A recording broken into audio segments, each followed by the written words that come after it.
உங்ககிட்ட முதல்ல சொன்ன மாதிரி ப்ராடக்ட் மார்க்கெட் ஃபிட் அப்படின்னா எதுக்காக அப்படின்னு தெரியணும் இல்லையா? அதுக்கு வந்து I wanted to start with an example of a product market failure. Product market fail ஆனதுன்னா என்ன ஆகும் அப்படின்றதுக்கு ஒரு எடுத்துக்காட்டு. அதுக்கப்புறம் will go into what is product market fit. இது வந்து என்னோட சொந்த எக்ஸ்பீரியன்ஸ்.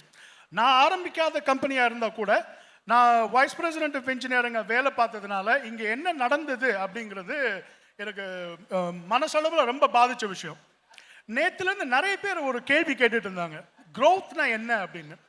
சில ஸ்டார்ட் அப் ஃபவுண்டர்ஸ்க்கு க்ரோத்னா வெஞ்சர் கேபிட்டல்லேருந்து பணம் வாங்குறது அப்படின்னு ஒரு எண்ணம் இருக்குது. அது கிடையாது.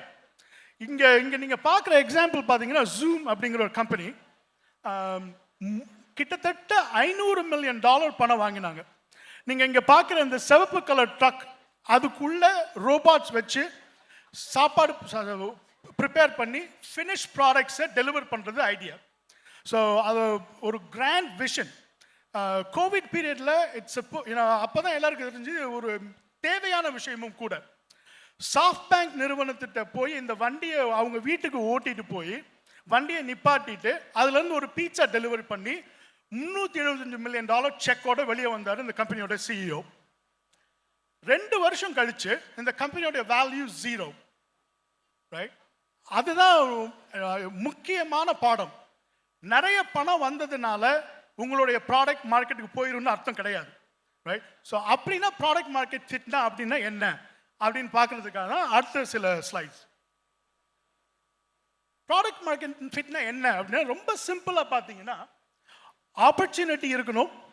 ஆப்பர்ச்சுனிட்டி இருக்கும் பொழுது அதில் கேப் என்னென்ன கேப் இருக்குது அப்படின்றத புரிஞ்சுக்கிட்டு நீங்கள் ப்ராடக்ட் தயாரிக்கணும். இதுக்கு வந்து மதுரை ஸ்லாங்லேயே சொல்லணும்னா நம்ம வந்து சைக்கிள் கேப்பில் ஆட்டோ ஓட்டுறதுன்னு சொல்லுவோம் இல்லையா? அதுதான் ப்ராடக்ட் மார்க்கெட் ஃபிட். நீங்கள் சைக்கிள் ஓட்டுறவங்க கூட இங்கே கூட்ட நெரிசலில் இருக்கும் பொழுது அந்த சைக்கிள் கேப் இருக்கான்னு பார்த்து தான் உள்ளே நுழையிறோம் இல்லையா? அந்த கேப் இருக்குன்னு தெரியாமல் நிறைய பேர் ஆரம்பிச்சிட்டிங்கன்னா அப்புறம் நீங்கள் சொல்யூஷனை வச்சுட்டு ப்ராடக்ட் தேடுவீங்க. ரைட்? அண்ட் தென் நேற்று நிறைய பேர் சொன்னாங்க இல்லையா, marry the problem not the solution. அந்த பிரச்சனைக்கு வந்துடுவீங்க. அப்போ அந்த கேப் உங்களுக்கு தெரியணும். அந்த கேப் தெரிஞ்சிச்சுன்னா இந்த கேப்பை ஃபிக்ஸ் பண்ணுறதுக்கு எங்கிட்ட என்ன ப்ராடக்ட் இருக்குது அப்படிங்கிறது நீங்கள் உணரணும். ஸோ சக்ஸஸில் பார்த்தீங்கன்னா இந்த வார்த்தைகள் எல்லாம் ஆல்ரெடி கவர் பண்ணிட்டாங்க எல்லாரும். அதனால் உங்களுக்கு புதுசான வார்த்தைகளாக இருக்காது எதுவுமே. ஒரு சக்ஸஸ்ஃபுல் ப்ராடக்ட் மார்க்கெட் ஃபிட் இருக்கும் பொழுது ஸ்கேல் இருக்கும், உங்களோட கஸ்டமர்ஸோடு நீங்கள் என்கேஜ் பண்ணுவீங்க, ஃபோக்கஸ் இருக்கும், அண்ட் டிமாண்ட் நீங்கள் க்ரியேட் பண்ணுவீங்க. இதில் ஸ்பெசிஃபிக்காக இந்த ஃபோக்கஸ் அப்படிங்கிற ஒரு வார்த்தைக்கு மட்டும் எடுத்துக்க விரும்புகிறேன் நான்.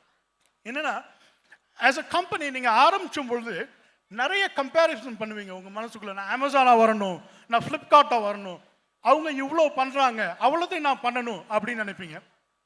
அதுக்கு ஒரே ஒரு punch line, you don't need to be good at everything, you need to be great at a few things. அது இருந்தால் உங்கள் கம்பெனி சக்ஸஸ்ஃபுல் ஆயிடும். ஃபார் எக்ஸாம்பிள், அமேசான் ஆரம்பிக்கும் பொழுது they were good at just one thing.